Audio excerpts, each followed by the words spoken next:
joie qui est la vôtre, parce qu'elle est aussi la nôtre. Parce que cette joie est en Jésus-Christ. Amen. Amen. Je sais que toute la semaine, vous étiez là, gênés à prier pour que les forteresses s'écroulent. Vendredi, vous avez veillé, vous avez prié. Il y a des gens qui se sont engagés, qui seront baptisés aujourd'hui. Ce n'est pas peu de choses. Les forteresses. Amen. Les forteresses. Quand vous posez la question, vous avez prié, vous avez gêné pour que les forteresses tombent. Quelles sont ces forteresses?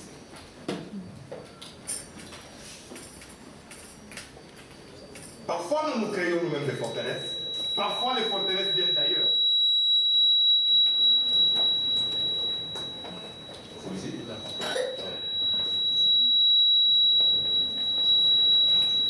Amen.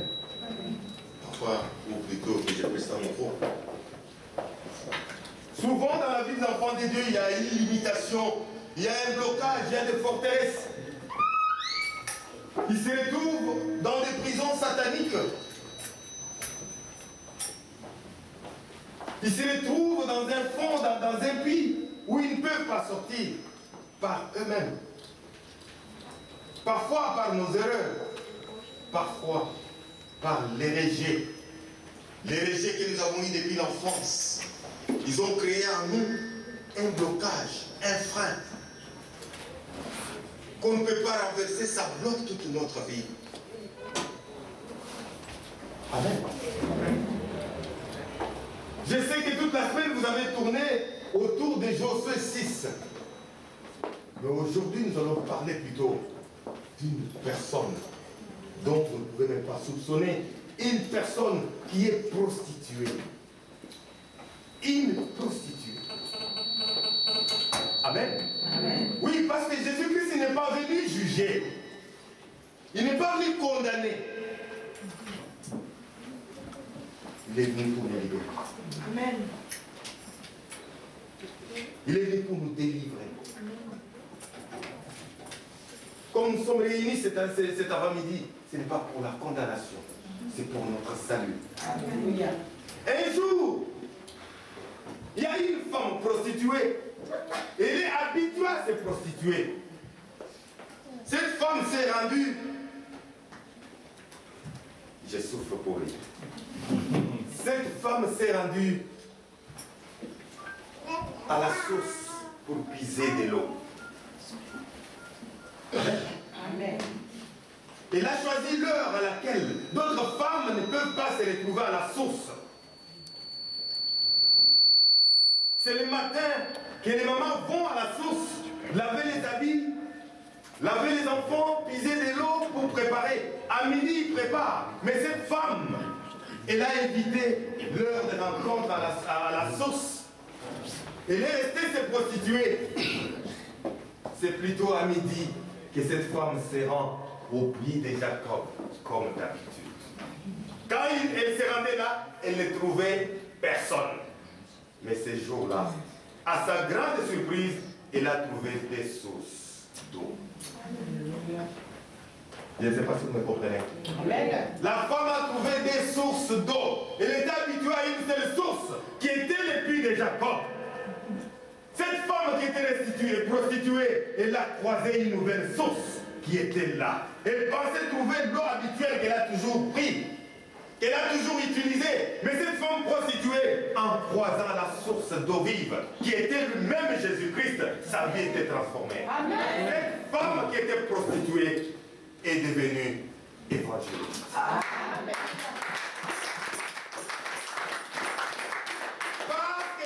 Consommé l'eau vive. Elle a entendu la parole qui donne la vie, qui est Jésus-Christ lui parlait. Cette femme est allée appeler tout un village. Venez, j'ai croisé un monsieur qui m'a tout dit sur ma vie. Amen. Et le village est accouru. Dès qu'ils ont entendu, ils ont dit non, on accepte, ce n'est pas parce que toi tu nous as dit, mais selon ce que nous avons entendu de sa bouche.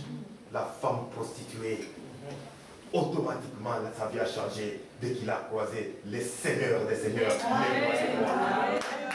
Amen. Un jour, à Naïm, il y a eu une veuve qui avait qu'un fils unique. Un fils unique. Et le fils unique est mort. Veuve déjà avancée en âge.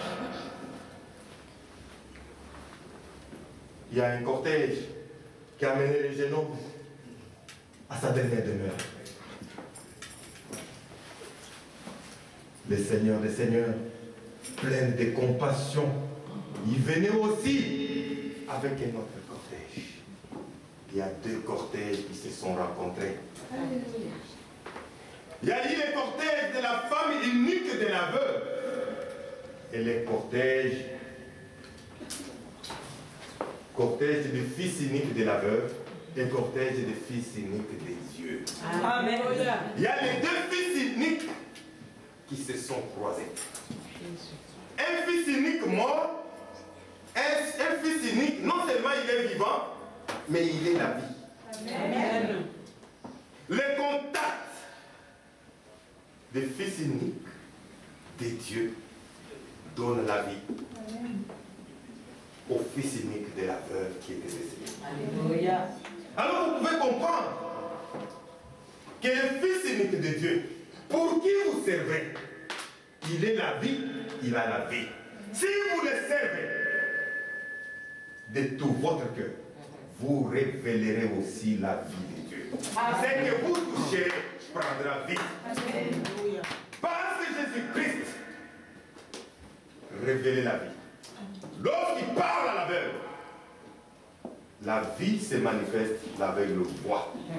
Lorsqu'il parle aux morts, la vie se manifeste, les morts reprend vie. Lorsqu'il parle à quelqu'un qui est malade, la vie se manifeste, la personne se guérit.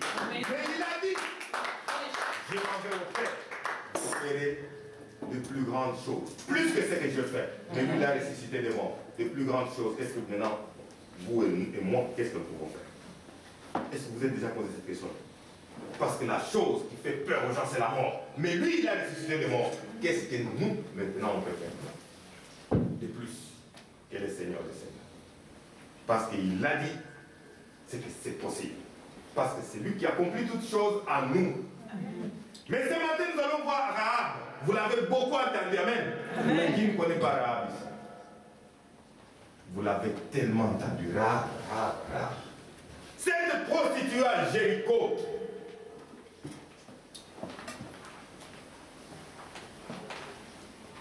Je me demande si dans le village on les connaissait. Je me demande si les rois connaissaient même Rahab. Amen. Amen. Je sais que vous avez lu Josué à partir de 1 au moins jusqu'à 6. Parce que toute la semaine vous tournez là-dedans. Amen. Amen. Qui peut me donner le premier verset dont on parle de Rahab?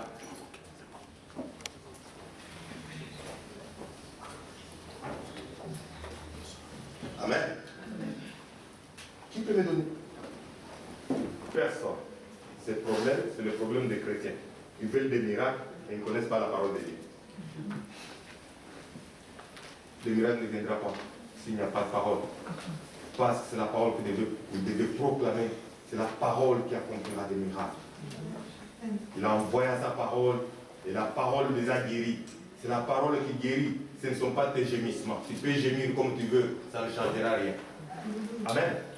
Si tu veux faire une prière de feu, proclame la parole de Dieu devant la situation que tu es en train de vivre. Il est écrit. Et le problème va fléchir. Mais tu peux pleurnicher comme tu veux. Tu peux gêner pendant 5 ans. Tu vas te retrouver cachétique pour rien. Les jeunes n'impressionnent pas Dieu. Dieu n'est pas impressionné par les jeunes. Amen. Amen. Rahab, cette prostituée, elle était à Jéricho avec sa famille. La question dont je me suis posée, je refuse de lire le texte parce que vous l'avez lu toute la semaine. Je pense que vous avez ce texte en tête. Amen. Oui, il y a des espions qui ont été envoyés. Les espions sont arrivés à Jéricho. Et ces espions, la question dont je me suis posée, comment ces espions sont allés jusqu'à chez Rahab?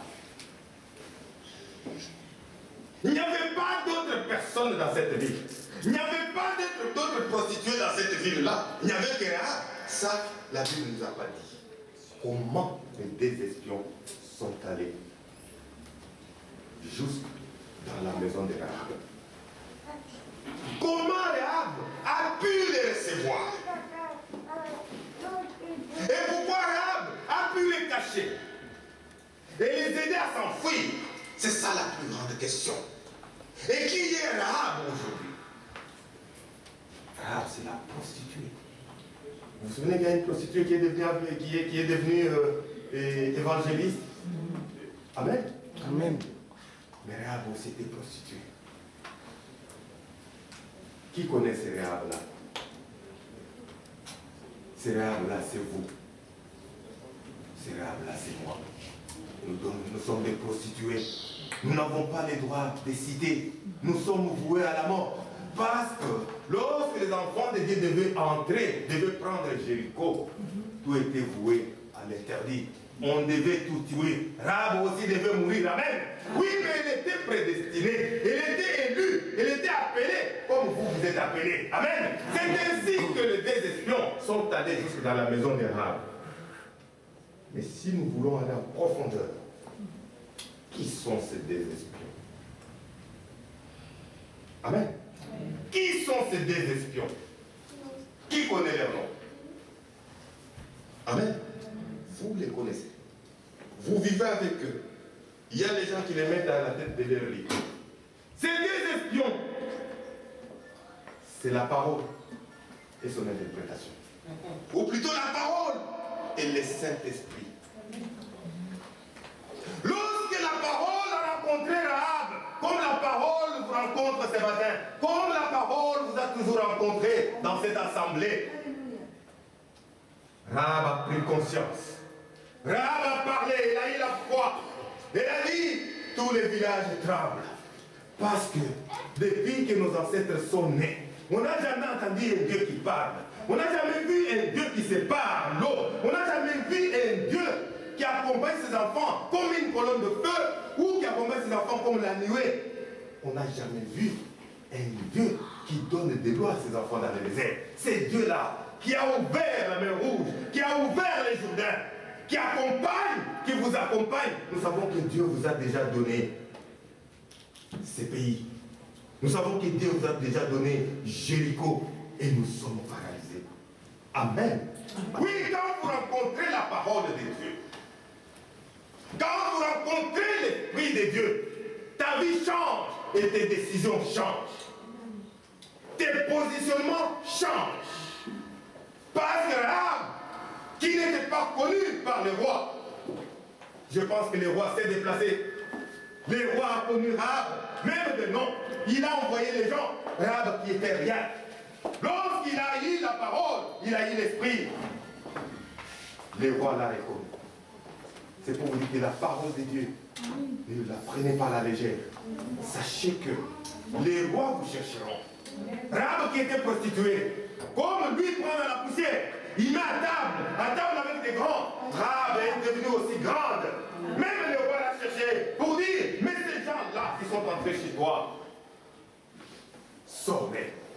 Et qui parlait de Rahab dans cette ville-là? Personne. Amen. Rahab, c'est vous. Rahab, c'est moi. Nous sommes des prostituées. Rahab c'est l'église aujourd'hui. Amen. Rahab c'est l'église. Vous allez voir. Les espions de tous qui devaient rentrer. Rahab a cherché une alliance. Nous sommes les enfants de l'alliance. Amen. Il a demandé, il a dit non. Je vais mettre un foulard rouge cramoisi. De sorte que lorsque vous viendrez, Vous reconnaîtrez là où je suis, avec toute ma famille, par cet habit rouge. Amen. Souvenez-vous en Égypte, Les enfants d'Israël devaient faire une alliance. Ils devaient manger l'agneau.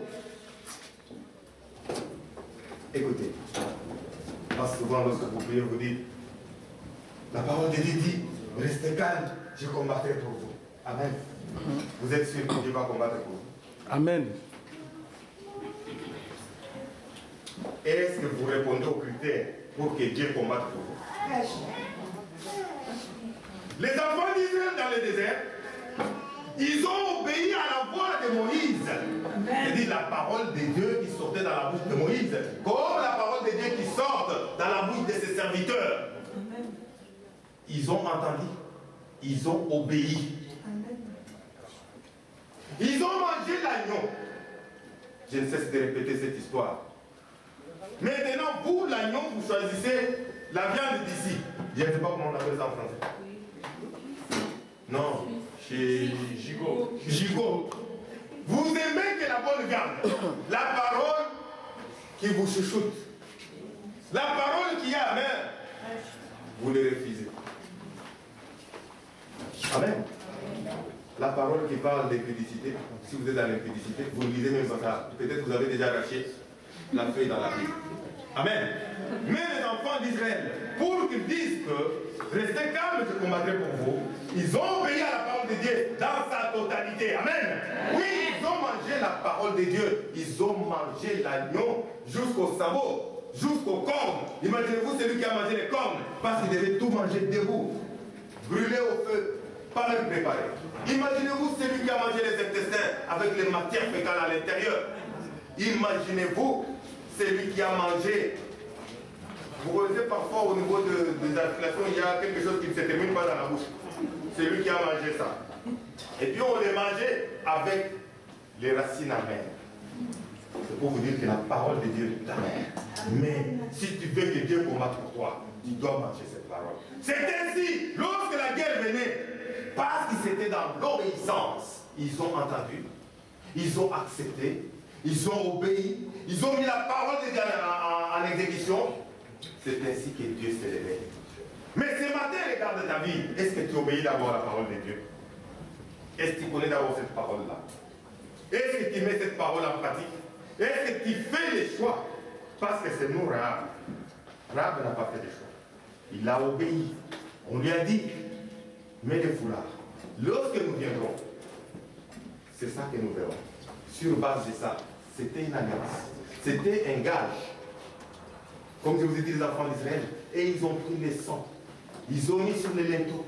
Comme ça, lorsque l'âge de la mort va passer, il passera outre. Est-ce que, regarde ta vie, si l'âge de la mort passe, est-ce qu'il passera outre ou il te frappera? Amen. Amen. Ne nous trompons pas nous-mêmes. Notre force, c'est la parole de Dieu. Est-ce que nous en avons? Est-ce que la parole de Dieu, nous la lisons?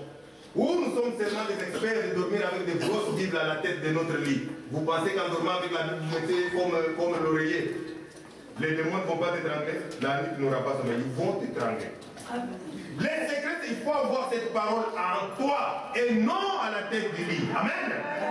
Oui, ils ont mis les sangs sur les linteaux. Rahab, comme gage, il fallait mettre un foulard au bout du ramassis. Qui connaît l'histoire de Tamar? Amen. Amen. Qui connaît Tamar? Personne? Non. Ma sœur, il n'y a qu'une seule personne qui connaît Tamar. C'est dans Genèse 38. Vous pouvez lire en 30.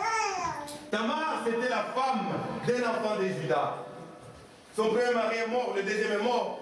L'autre qui était tout petit, il fallait qu'on attende qu'il grandisse pour l'épouser. Mais son père a dit non, les deux enfants qui l'ont épousé, ils sont morts. En tout cas, je ne veux pas prendre le risque pour que je perde le troisième. Les années ont passé. Celui qui était le petit, il a grandi. Il fallait qu'il puisse épouser Tamar. Mais le papa a eu peur, il a dit non, non, non, non, je risque de perdre mon enfant. Un jour, le papa devait voyager. Tamar a eu les échos qu'il va passer par là. Il a enlevé les habits de veuvage. Et s'est démaquillé, foulard, tout ça s'est caché. Et Judas a pensé que Tamar était une prostituée. Amen. Elle est partie avec Tamar. Lorsqu'il devait se séparer, il a promis à Tamar, non, je t'enverrai Un taureau est brebis par quelqu'un. Ta mère a dit, mais comment la personne me connaîtrait? Il faut me donner un gage. Il lui a demandé, ma soeur, toi qui as dit ça, Oui, qu'est-ce que ta mère a pris? il a pris Les bâtons. le cordon. Les cordons. Le cordon, le bâton. Quoi encore? Et le cachet, si tu peux. Amen. Entre-temps, c'était le beau-père et sa belle-fille. Les jours passent, Tamar, le ventre gonfle. On a son beau-père, Tamar s'est prostituée. Tamar est enceinte. Le beau-père Judas dit, comme elle s'est prostituée, elle doit être tuée. On a sorti Tamar pour la tuer. Le beau-père est arrivé. Tamar a dit, avant de me tuer, les propriétaires de cette grossesse, c'est les personnes à qui ces choses appartiennent. Et c'était le beau-père. Parce que Tamar s'était voilé le visage, le beau-père ne savait pas que c'était sa belle-fille. C'est que l'enfant que Tamar avait dans son ventre, c'était l'enfant de son beau-père. Amen. Amen. La prostituée devait être tuée. Mais comme il y avait un gage, comme Rahab avait l'habit rouge cramoisi, comme les enfants d'Israël, ils avaient mis le sang sur les linteaux. Tamar, lui, comme gage, comme alliance, pour certifier, il avait les bâtons, le cachet et les cordons. Amen. Amen. Mais nous, dans nos vies, qu'est-ce que nous avons? Quelle alliance nous avons? Amen. Parce que les fondements ont été lancés, les fondements ont été mis. Si vous continuez à lire, toujours dans Josué, vous voyez que les enfants d'Israël, lorsqu'ils sont pris Jéricho, Josué a prophétisé. Il a dit, c'est lui qui construira Jéricho. Il perdra son premier fils dès qu'on met les fondements. Amen. Amen. Et qui a mis les fondements? C'est Dieu. Notre fondement, c'est Jésus-Christ. En mettant les fondements, il a perdu son premier fils. Alléluia. Qui est Jésus-Christ. Entre-temps, Josué l'avait prophétisé. Les fondements est déjà là. Jésus-Christ est là. Nous n'avons pas changé les fondements. Mais maintenant que chacun puisse se prendre en main, que chacun puisse regarder attentivement ça. Où est-ce que tu es? Quelle alliance tu as? Quel gage tu as? Quel sceau tu as? C'est ça le problème. Parce que c'est par les sceaux qu'on aura choisi. Parce que lorsque on va prendre Jéricho, on va monter d'abord, sauver Rahab et sa famille. Crois en Jésus-Christ, tu seras sauvé, toi et ta famille. Amen. Est-ce que d'abord toi-même tu crois? Amen. Est-ce que tu crois? Regarde ta vie depuis que tu as commencé. Que tu as commencé à prier. Ça fait des années. Est-ce que ta vie même a changé? Parce que Rahab, sa vie a changé. Rahab était devenue connue. Rahab était élevée. Sa famille, peut-être, on ne la respectait pas. On lui a donné la valeur. Parce que c'est quelqu'un qui a sauvé toute la famille. Depuis que tu as pris, qu'est-ce qui a changé dans ta vie? Tu ne vis que des conséquences de ce que tu as commis. Mais tu ne t'es jamais rendu compte de la profondeur du trou dans lequel tu es entré. Il n'y a que Jésus-Christ seul qui peut te sortir de là. La femme qui a saigné pendant 12 ans, ayant entendu parler de Jésus, elle s'est dit à elle-même, si j'ai pu seulement le prendre de sa robe, je serai bien. Combien de fois toi tu as entendu parler de Jésus? La femme qui était au puits, qui a croisé Jésus, c'était Ticotac. Dès qu'il l'a entendu, il est devenu évangéliste. Il est parti appeler tout le village. Depuis que tu pries dans cette assemblée, combien de gens tu as déjà évangélisé? Combien de gens tu as déjà amené ici pour qu'ils croisent aussi ces Jésus-là? Amen. Amen. Que chacun entre dans son cœur. Nous voulons que les forteresses tombent. Amen. Ce n'est pas par notre force. Ce n'est pas par notre puissance. Mais c'est par son esprit, dit l'Éternel. Mais pour que l'esprit de Dieu puisse agir en notre faveur. Il dit qu'il est resté calme, je combattrai pour vous. Est-ce que vous êtes dans les lots de ceux-là pour qui le Seigneur va combattre? Tu ne peux pas te tromper toi-même. Regarde ta vie, regarde comment tu vis. Est-ce que tu crains l'Éternel? Parce que la crainte de l'Éternel, c'est le commencement de la sagesse. Amen. Dès que tu es dans la sagesse de Dieu, c'est là que les choses changent. Tu verras même ta vie changer. Tu verras les gens autour de toi changer parce que tu vas les influencer, parce que tu as la vie de Dieu en toi. Tu es la lumière du monde. Là où les gens pleurent, dès que tu entres, le pleur change la vie. Là où les gens sont tristes, dès que toi tu arrives, les choses changent. La tristesse s'envole. Tu es clair, tu es un sel, tu transformes les choses. Autrefois, les gens cherchaient la paix, la joie, la guérison dans l'église. Aujourd'hui, les gens les cherchent chez les marabouts. Vous êtes ici, quand vous sortez d'ici, vous allez voir les marabouts. Quand vous cherchez d'ici, vous faites lire dans vos mains. Chaque matin, avant d'aller au travail, vous vérifiez l'horoscope. On vous appelle le poisson scorpion. Amen. Vous-même, vous faites de vous une vie de misère, de limitation. Vous entrez vous-même dans la forteresse parce que Dieu a dit, je ferai tel que j'ai entendu à mes oreilles. Amen. Parce que même lorsque tu discutes avec tes collègues au travail, tu dis, moi je suis scorpion. Amen. Moi je suis poisson. C'est toi qui l'as dit. Tu t'es réduit au niveau de secte. Et si on t'écrase, tu vas dire que Dieu est mauvais? Non. Dieu fait tel qu'il a entendu à ses oreilles. C'est la parole de Dieu. Amen.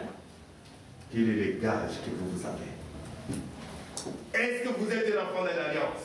Est-ce que vous êtes dans l'alliance avec Dieu? Parce que notre Dieu est un Dieu d'alliance. Lorsqu'il y a alliance, comme il y a eu alliance entre Arabes et les espions doivent donner les meilleurs d'eux-mêmes. C'est ainsi que Rahab a donné aussi les meilleurs d'elle-même pour protéger la parole et l'esprit qu'elle a reçu. Et l'esprit et la parole devaient aussi respecter sa part d'alliance. Quand vous êtes en alliance avec quelqu'un, c'est-à-dire que vous vous donnez totalement à cette personne, vous ne vous appartenez plus.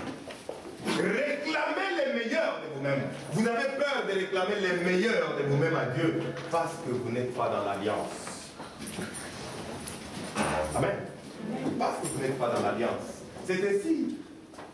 Certains, ce matin, seront baptisés pour entrer dans cette alliance. Pas théorique,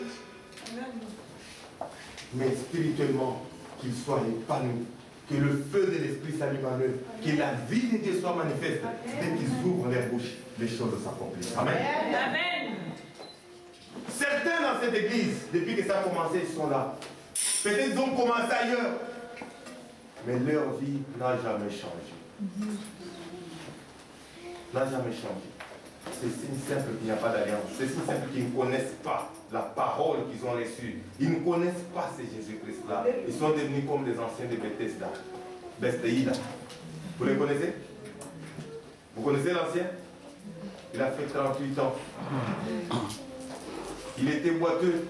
Lorsque l'eau bougeait, les gens tombaient dans l'eau et ils étaient guéris. Parce que l'ange descendait dans l'eau. Lui, pendant 38 ans, il était là. Quand il connaît tout le monde qui est passé avant lui. Tel est venu, il a fait que 3 jours, il est passé. L'autre, il a fait qu'une semaine, il est passé. Mais lui, 38 ans. Je ne veux pas que vous puissiez vivre cela. Je veux que vous entrez dans l'alliance. Je veux de tout mon cœur que vous puissiez évoluer, que vous puissiez vivre des grands miracles dans cette assemblée. Je mérite que dans cette assemblée, ceux-là dont les médecins ont dit qu'ils ne peuvent pas mettre au monde, que les médecins soient étonnés. Qu'ils soient étonnés. Que dans cette assemblée, ceux-là dont les médecins ont dit que leur maladie est incurable, qu'ils soient étonnés. Parce que chez Dieu, les maladies incurables n'existent pas. Vous savez que les médecins disent que cette maladie est incurable. Les médecins disent que cette maladie est incurable sur base de leur connaissance. Sur base de leur connaissance. Parce que pendant la guerre mondiale, lorsqu'il y a eu la peste, il n'y avait pas d'antibiotiques. Ils ont dit que la peste était incurable. La peste était incurable. Quelqu'un qui a eu la peste, il devait mourir. Amen. C'était une maladie incurable. Mais lorsque Fleming a découvert la pénicilline, la peste était encore incurable? Non. C'est comme le sida. Les humains disent que c'est incurable parce qu'ils n'ont pas de remède. Mais le Seigneur des Seigneurs, sa parole est vraie.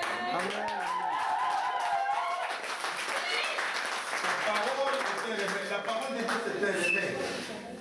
Si tu manges cette parole, tu dors quand tu rêves la parole. Cette parole grandit en toi. Occupe tout ton être. Ça pousse comme un arbre en toi. Et ça fait pousser les fruits. Je me demande où est-ce que la maladie, je me demande où est-ce que la stérilité peut demeurer dans ton corps. Parce que la parole de Dieu est esprit et vie. Amen. Entrez dans l'alliance. Vivez dans l'alliance. Expérimentez la puissance de Dieu. Amen. Le Messie de Bethesda, il a fait 38 ans. À tel point que son cœur est devenu haineux. Il est dans l'église, il voit les gens qui viennent. L'autre, il vient, il fait 3 semaines marié. Mariage, je dirais. L'autre arrive, on disait qu'il ne pouvait pas concevoir. 3 mois après, il commence à vomir, le ventre grossit.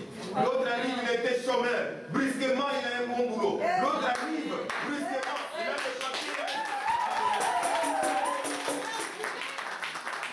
Toi qui es toujours là, qui dis, j'ai vu tel arriver. Moi, je l'ai vu arriver. Il portait un pantalon d'ongui. Mais maintenant, pourquoi toi qui n'évolues pas? Et ton cœur devient noir, tu commences à haïr, tu entres encore de péché et ta vie ne changera pas. Tu entres vraiment encore dans la forteresse. Alors vous comprenez qu'il faut qu'il y ait l'amour dans cette assemblée. Il faut qu'il y ait l'amour. Si quelqu'un obtient, il faut glorifier Dieu. Il faut glorifier Dieu. Peut-être par lui.